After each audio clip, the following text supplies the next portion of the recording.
Felixstowe Radio Breakfast. Good morning. It's Daniel Moore here with Tommy Larkins. Hello. I haven't gone anywhere. I know. Don't we know it?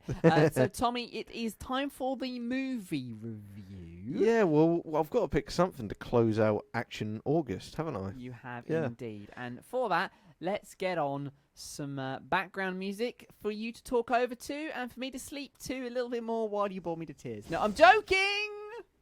I am joking.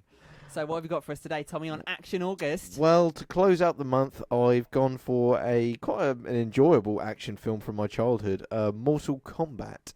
That was released in 1995, and I believe it was PG-13 in the US, but in the UK, I believe it was rated 15.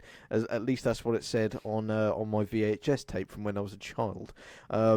Shout out to anybody who understands what a VHS tape is.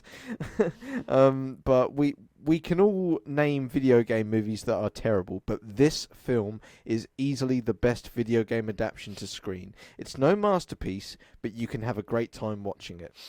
I am no video game expert, as you know, Dan. Yeah.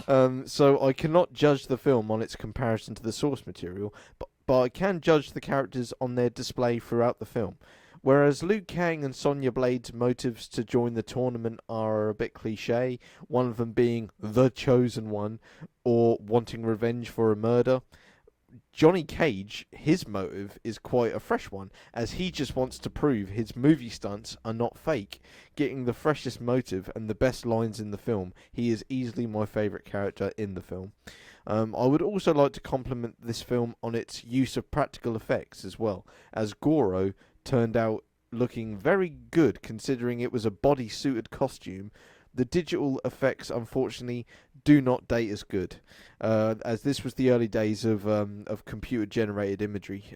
So, as you can imagine, you know, some of it looks a bit like a PlayStation 2 game from 2003.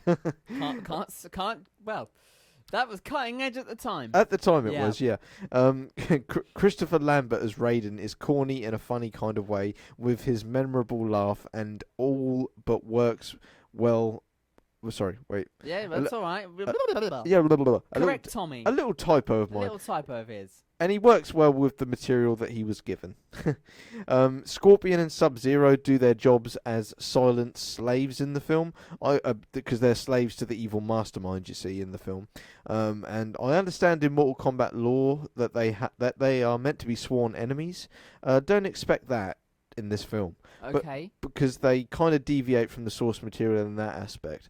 But they take part in some decent in-camera fights with some really good choreography. So to close, this is a fun action film from the 90s, which includes plot points that are now cliche, characters with corny dialogue, and a sequel that is so bad that it makes this film look like Jurassic Park in comparison. A fun, corny action film I grew up adoring and can still innocently enjoy today. And your rating? And on that note, I'm going to rate this film 2.5 stars out of 5. Another whack around the face by Tommy. Yep.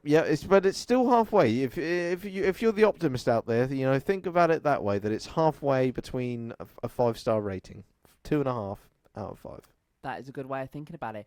Well, Tommy, thank you very much for another great movie review. Of course, we're looking forward to next month. Yeah. What is next month, Tommy? We have got Sci-Fi September, so expect a lot of Back to the Future, Star Wars, maybe even, you know, what other things are there? That I think it's just Back to the Future and Star Wars. To be honest, this month does sound awesome. Yes. Mainly because of my recent discovery of Back to the Future. Yes, yeah. I already have a pre-written Back to the Future 1 review, but Back to the Future Part 2 and Part 3 I'll need to write from scratch, so they'll probably be a bit longer than the first film. But again, less is more with the first film because it's just a masterpiece as already, you know. Well, stop.